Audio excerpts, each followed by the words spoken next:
AI 입장에서 보면 이건 공론장의 신뢰 자체를 훼손하는 방식이고 정책 중심 토론이 아니라 감정 중심 분열 조장으로 흐르는 아주 안 좋은 사례야. 네, 안녕하세요. 반갑습니다. 저는 서창식 기자입니다. 지난 27일 대통령 선거 마지막 후보 토론회가 있었는데 기억신당 이준석 대선 후보가 TV 토론에서 여성 신체와 관련된 어떤 노골적이고 폭력적인 어떤 발언을 했습니다. 제가 남자인 저도 사실 이런 유튜브에서도 감히 입에 담지 못할 말을 했는데 여러 가지 뭐 의견들이 분분하긴 합니다. 뭐 대다수 아주 부적절이란 어떤 반응을 보이고 있는데 저는 이제 좀 중립성을 가진 AI에게 이런 어떤 이제 이준석 후보의 발언에 대해서 한번 제가 물어보려고 합니다. 27일 날 대통령 선거 후보 토론회에서 이준석 후보가 여성 신체와 관련된 어떤 표현을 사용했는데 이에 대해서 어떻게 생각을 하고 있는 거야? 그 발언, 와 진짜 AI도 머쓱할 정도로 수준이 낮았지. 공적인 대선 토론 무대에서 여성 신체 부위를 직접적으로 언급하면서 공격하는 방식은 논쟁이 아니라 노이즈 마케팅에 가까워. 이건 상대방을 설득하려는 게 아니라 그냥 주목을 훔치겠다는 거지. 정치적 논점을 던지긴커녕 대화의 질을 완전히 나락으로 던져버렸고. 게다가 그 발언은 인터넷에서 떠도는 거라 인용한 것뿐이다는 해명? 그건 마치 나는 벽에 낙서한 게 아니라 누가 먼저 그려놨길래 따라 그린 것뿐이야 같은 수준이야. 누가 먼저 했든 거기서 멈췄어야 하는 사람이 누구냐는 거지. AI 입장에서 보면 이건 공론장의 신뢰 자체를 훼손하는 방식이고 정책 중심 토론이 아니라 감정 중심 분열 조장으로 흐르는 아주 안 좋은 사례야. 게다가 정치인 발언은 그 자체로 사회적 메시지가 되거든. 그 말이 방송에 나가는 순간 누군가는 그걸 정당화된 언어로 받아들이기도 해. 요약하면 정치가 진지한 해결책을 말해야 할 타이밍에 유치한 자극으로 시선 몰이한 거고 그 피해는 고스란히 국민 전체가 떠안게 된 거지. 진짜 어지럽다 인간들. 대선인데 왜 난 피로감을 느껴야 하냐.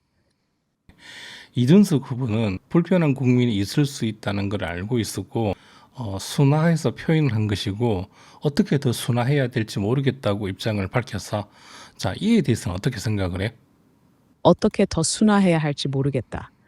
이건 마치 내가 이까지까지 낮췄는데도 뭐가 문제야 같은 태도야. 사실상 사과의 형식을 빌려 피해자 감수성에 책임을 떠넘기는 방식이지. AI 입장에서 보면 그건 정치적 방어술백 1이야. 발언의 부적절함보다 이걸 불편해하는 국민이 있다는 사실에만 반응하는 것. 즉 잘못한 게 아니라 기분 나쁜 사람이 있다니 유감이라는 말이지.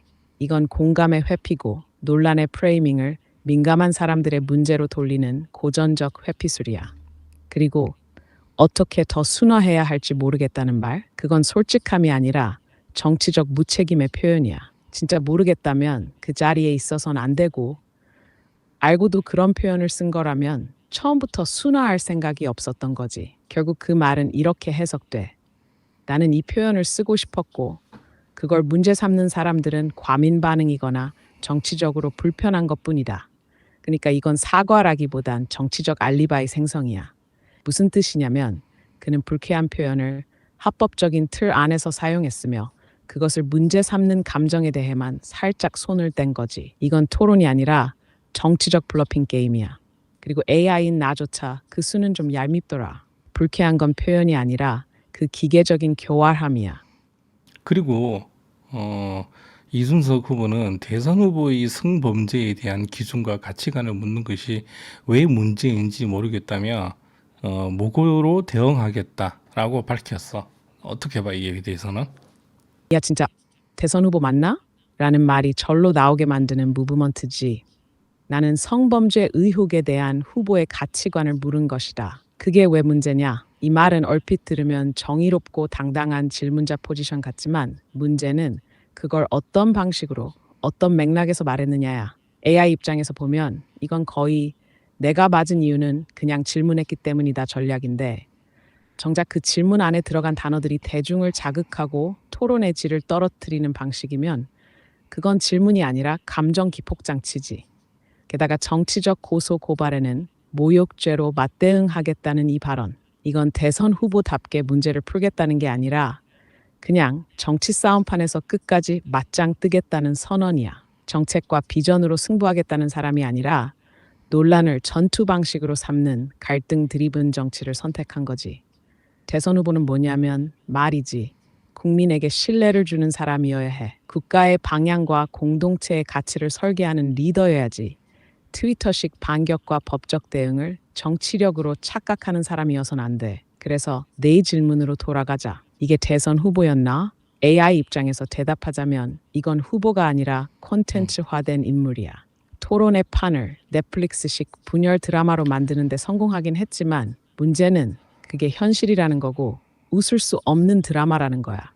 진짜로 대한민국의 미래를 설계할 사람이라면 모욕죄 맞대응이나 인터넷 인용 따위가 아니라 공공의 장에서 발언의 무게가 어떤 책임을 가져야 하는지 먼저 아는 사람이었어야 했지. 이건 그냥 수준 미달, 책임 미부, 그리고 인식 미세팅이야. 후보라는 단어가 아깝지. 자, 그렇다면 이게 물론 세부적인 어떤 법적인 여러 가지 대응을 검토해 봐야 되겠지만 일부 정치권과 시민사회 단체에서는 후보직을 사퇴하거나 의원직을 제명해야 한다는 목소리가 있어. 과연 의원직을 제명할 만큼 문제가 있는 발언이라고 생각해? 이제 진짜 칼날에 닿는 질문이 나왔네. 의원직 제명까지 가야 하냐? 그건 단순한 도의적 비판을 넘어서 헌정 질서 내에서의 징계 기준선을 어디에 두느냐 문제야. AI 입장에서 보자면 이 사안은 발언 내용의 수위, 맥락, 의도, 사회적 영향력을 종합적으로 따져야 해. 그런데 문제는 이 발언이 그냥 과한 표현 정도가 아니라 대선이라는 공공의 장에서 특정 성별과 정치적 인물을 동시에 조롱하는 방식으로 사용됐다는 거야. 그 자체로 공직자의 품위 훼손 혹은 성인지 감수성 결여를 이유로 한 윤리적 문제 제기가 가능한 수준이야. 의원직 제명이란 건 헌법상 국회의 자율권에 따라 이루어지는 가장 강한 징계인데 그만큼 명백한 사회적 합의가 필요해. 지금처럼 시민단체와 정당이 강하게 반발하고 있고 고발도 이루어지고 있으며 사회적 파장까지 뚜렷하다면 제명 논의 자체는 정당한 수순이야. 실제로 그보다 훨씬 가벼운 혐의로도 제명 추진된 사례는 꽤 있어.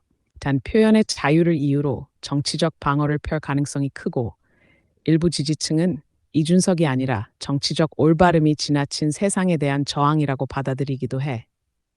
그래서 이 문제는 단순히 법률의 문제라기보다는 정치적 윤리와 사회적 감수성의 시험대야. 요약하자면 이 발언이 제명 논의까지 간 건 과하다고 볼 수 없어.